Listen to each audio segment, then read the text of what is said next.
Հայաստանի վրայով ոչ մի բալիստիկ հրթիռ չի թռնում, ընդհակառակը Հայաստանի վրայով թռնում են օդանավեր այն քանակության, որ Հայաստանի պատմության մեջ երբեք չի թռել, բայց ես չեմ ուզում սա ներկայացնել որպես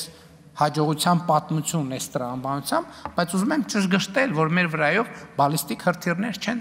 թռնում, եւ ես ուզում եմ ուրիշ բան ասել ձեզ, որպես Հայաստանի Հանրապետության վարչապետի պաշտոնը արդեն 7 տարի զբաղեցնող մարդ։ Հայաստանի Հանրապետությունը երբեք միջազգային իրադրություններին եւ իրավիճակներին, տարածաշրջանային հնարավոր խնդիրներին այնքան պատրաստված չի եղել,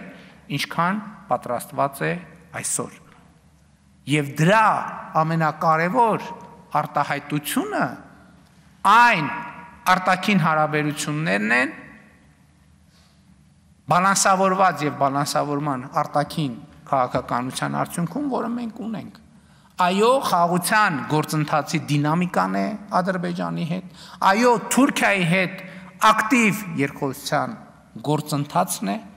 այո, տարբեր ուղղություններով մեր հարաբերությունների եւ մեր վիճակի կարգավորումը եւ մեր միջազգային հեղինակության աներկբա եւ աննախադեպ բարձրացումը։ Էլ եմ ասում, մենք շատ պարզ ենք նայում դրան, որովհետև արդեն դրանք իրողություններ են։ 2026 թվականին Հայաստանը հյուրընկալելու է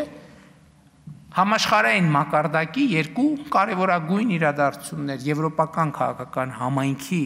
գագաթաժողովը եւ կենսաբազմազանության COP17 համաժողովը։ Սրանք պատահական չեն եւ սրանք հաջողության պատմության ֆիզիկական արտահայտություններն են։